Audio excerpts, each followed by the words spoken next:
لے گئے تھے تب بھی دنیا والوں نے دیکھا تھا کہ تاج الشریعہ نے امام حرم کے پیچھے نماز نہیں پڑھی، کیونکہ ان کا عقیدہ درست نہیں تھا، ان کے عقائد و نظریات خراب تھے، اس لیے میرے تاج الشریعہ نے ان کے پیچھے نماز نہیں پڑھی۔ جب تاج الشریعہ نے نماز نہیں پڑھی تو کسی نے کہا اے اختر رضا، یہ عرب ہے عرب، یہاں حسام الحرمین کا درس نہیں چلے گا، یہاں الدولت المکیہ کا سبق نہیں چلے گا، یہاں تمہید ایمان پڑھ کے نہیں سنا سکتے، اگر امام حرم کے پیچھے نماز پڑھو گے تو تمہیں کعبے کا طواف کرنے دیا جائے گا، اگر امام حرم کے پیچھے نماز پڑھو گے تو تمہیں آب زمزم سے شکم سیر ہونے دیا جائے گا، اگر امام حرم کے پیچھے نماز پڑھو گے تب تمہیں نبی کے گنبد خضرا کا دیدار کرنے دیا جائے گا۔ اے اختر رضا، اگر امام حرم کے پیچھے نماز نہیں پڑھی تو یہیں سے تمہیں واپس کر دیا جائے گا۔ میرے تاج الشریعہ کا بیان ہے، رات کے 3 بجے CID کے لوگ میرے روم پر آئے، فرماتے میری اہلیہ میرے ساتھ میں تھی، میرا دروازہ کھٹکھٹایا،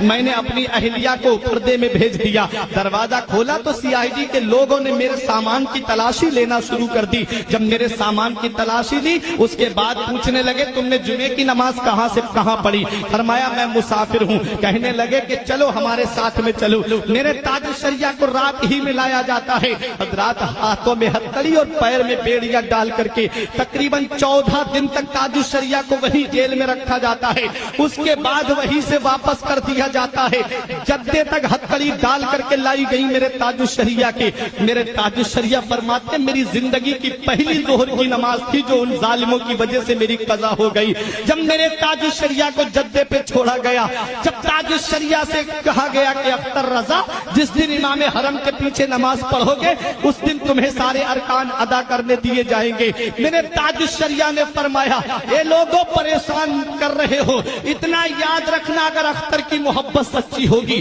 اختر کا عشق سچا ہوگا، اختر کا پیار سچا ہوگا تو وہ دن دور نہیں ہے کہ تم خود مجھے دعوت نامہ دے کر کے بلاؤ گے۔ میرے تاج الشریعہ سعودیہ حکومت کے نمائندوں سے کہہ کے آتے ہیں اگر اختر کا عشق سچا ہوگا، اختر کی محبت سچی ہوگی تو تم دیکھ لینا وجود میں عشق رسول ہے، سانسوں میں عشق رسول ہے، قلم میں عشق رسول ہے، ذات میں عشق رسول ہے، کتابوں میں عشق رسول ہے، تصنیف میں عشق رسول ہے، ارے اقوال میں عشق رسول ہے، افعال میں عشق رسول ہے، اعمال میں عشق رسول ہے۔